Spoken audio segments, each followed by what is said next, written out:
Hello friends. In this video, I will be discussing regarding the singular value decomposition, its tensorial representation or the diagrammatic representation, and something which is called matrix product states. So we have started talking on tensors and how to represent them. So basically, if you have a tensor and suppose two legs are coming out, one leg is coming out and you write it as I and these are J and K, then this network, this small element can be written in this form. This is just summation I j k. Then you have T I j k, and then you see the point that is coming out is given a ket, and whereas the points going in are given a bra. So this is the representation, diagrammatic representation, and this part is the computational basis representation.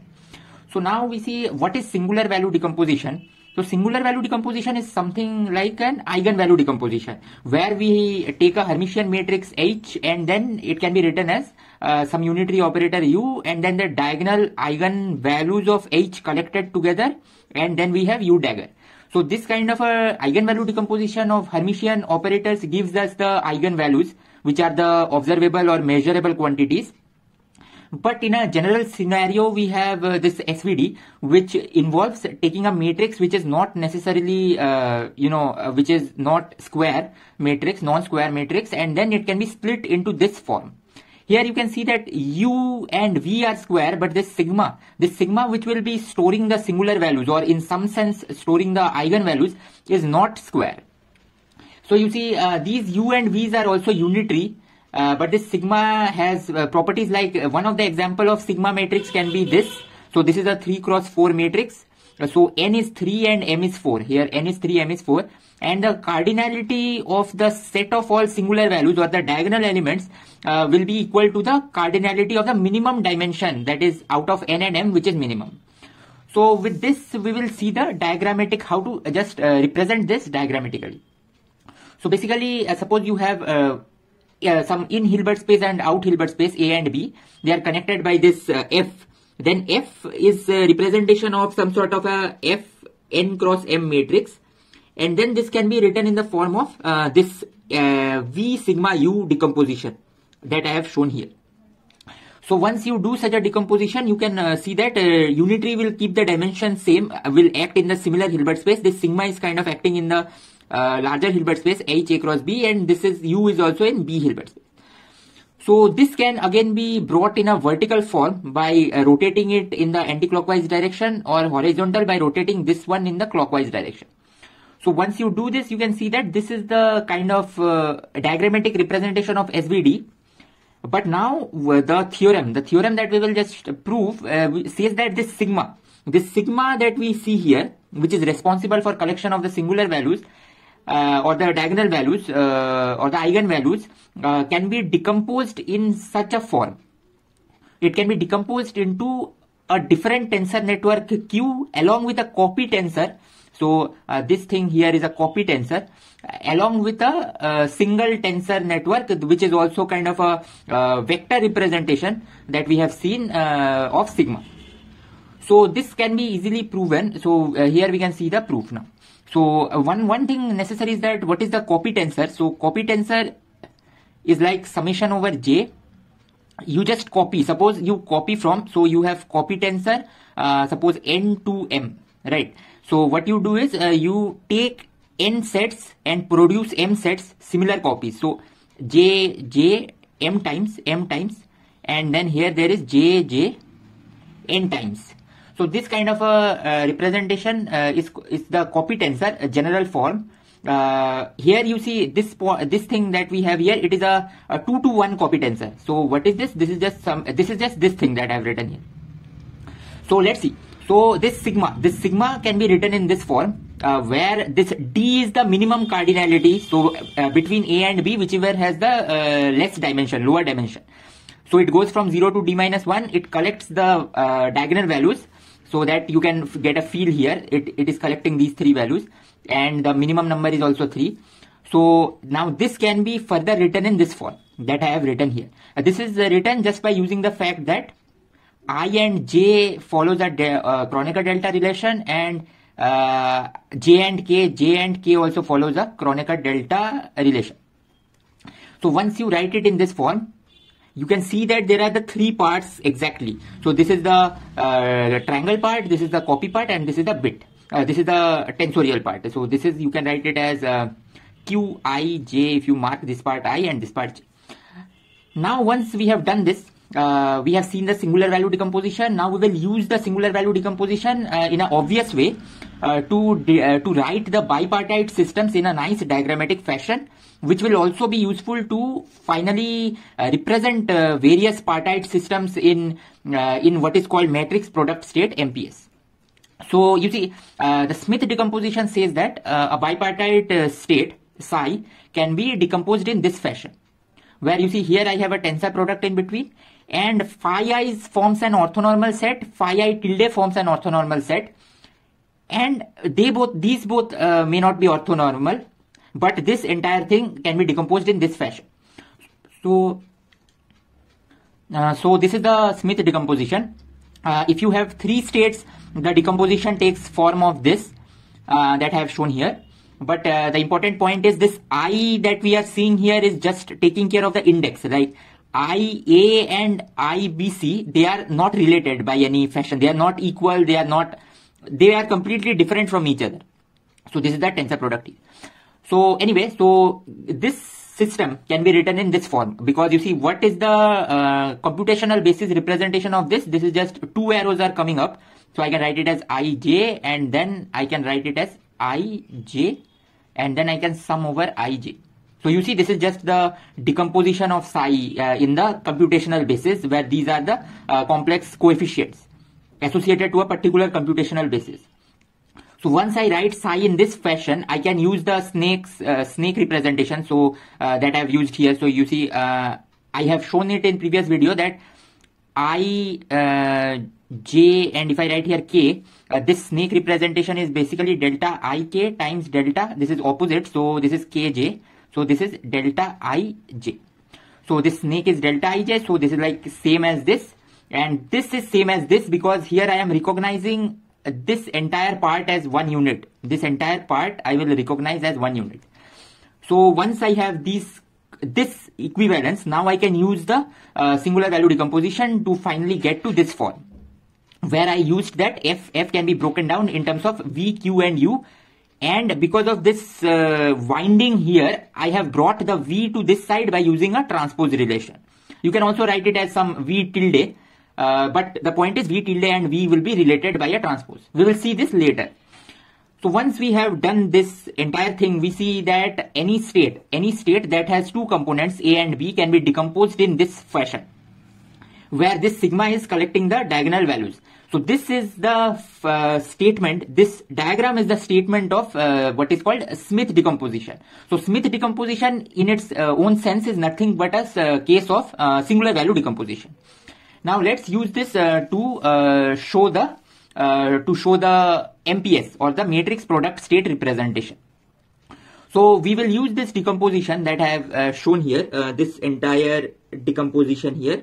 We will use this decomposition continuously to write our state in the form of MPS. So we will show it by an example. Suppose you have a 4 tensor Hilbert space. So it is of this form. It is represented in this fashion. And now what you can do, you can cut this part and you can say this is the part A and this 3 forms a part B. So this brings you back to the form of this part A and B. Now when you use the MPS, you will get something of this sort. Now just rename this entire big triangle as X, and then you see that you have this form. Now again you see you have 3 states. You cut this part and say that this is A and these 2 forms the B part.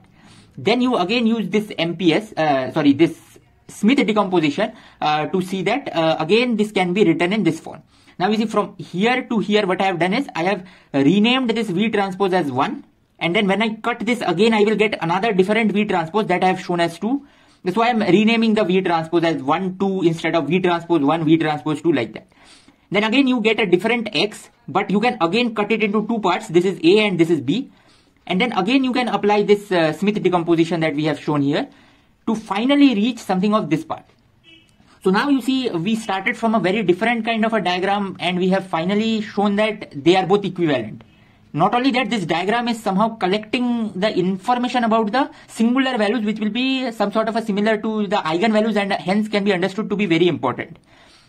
So now you can entirely box this 1 and sigma 1 together into A1 to see that the final representation is of this form. So this is the MPS decomposition of the state, and this is the name MPS. So I can write the computational basis representation of this state now in this form. You see there is 1 up, 1 down, so it is I alpha, and then there is 1 up, 2. So there are 2 up. So this is up, this is the 1 down. So this is again like this is again like this, and then there is the alpha, beta, gamma are summed. The only index that needs to be summed are IJKL. So this is IJKL here. So now we have seen a different representation of the states with different Hilbert spaces that can be written, and this representation is called MPS, matrix product state representation. Now I will be discussing an important point which is related to the index notation and raising of index, and which also forms a natural tensor symmetry class. So basically what this symmetry class is, it is the fact that suppose you have some up, some down index. Suppose there are n up index like I, J, K, L, M, N, O, P, and then m down index alpha, beta, gamma, delta, like that. How many ways I can arrange them continuously? Like I can bring 1 down, 1 up, 1 down, like that. It turns out the number of distinct ways are n plus m plus 1 factorial. So suppose you have T, I, and J. So there is 1 up and 1 down. So n equal to m equal to 1. So there is 3 factorial equal to 6 possibilities. Now we will go a bit deep and see what these possibilities are. These 6 possibilities together forms this natural tensor symmetry class. Now it will also help us to clear the index notations. So you see, we start with something of this form. You see, this is a particular tensor network that is drawn here. So now let us try to figure out what form of what is the representation of this tensor network in the computational basis. So so suppose I have this and I have like this. So I and J are here. So now you see, if I box this entire thing, I get something of this kind. So which has 2 index up. So I will just represent phi in terms of t. So how can we do that? We will use the delta functions here. So you see, I have a part ik like this here. So this is delta ik. So this entire thing that you see here, it can be written as delta ik times tjk. Now this entire thing is like an index raising lowering game, where the metric of Minkowski space, this is the identity metric, is raising or lowering it. So this is just tji. So the first one is tji. So let's look at this one. So again this is ij, so it is like phi prime ij here if I box this entire thing. So now you see, again there is a so this is tik. Now there is a delta function with 2 index k and j up. So this is delta kj. So this is tij. So the first one is tji, second one is tij. Let's look at the third one. So again, if I box this upper part, I get something with a lower index. So this is of delta. So this loop is delta ik because it is pointing downward. And then I have tkj. So this is what, now we will again lower the index. So this is tij. Now let us look at this one. This one, what we can do is, again there is a delta function here. So this is delta, there is k and there is a j also. So delta jk and tki. So this is, you see this gets lower. So this is tji. This is our familiar tij. Now this part is interesting. This entire setup that you see here, this is interesting. Let's take a look at this in a better way. So if you have t and something like this and something like this, so this is I, K, L, J. So now what we can do is we see there are 2 delta functions. So delta ik, t, l, k, and then I have delta lower l, j. Now this can be written as, so k will cause a raising of this index here and this will lower. So this is t, I, j. You see, this is equal to A transpose ij. This is, by definition, it is equal to this.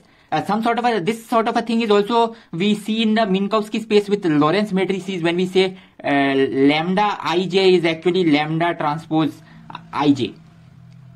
So this is again further equal to AJI, because this is the identity matrix in this space. So we have seen that this entire thing is actually the transpose operator, so T transpose ij. So with this we have seen the various kinds of relations. So we have T Ji, we have Tij, we have Tij, Tji, and we have Tij, and the last one is Tij. So there is 6 relations, and these 6 are the tensor symmetry class. So that's all for this video. So with this we will bring an end to this tensor network discussion.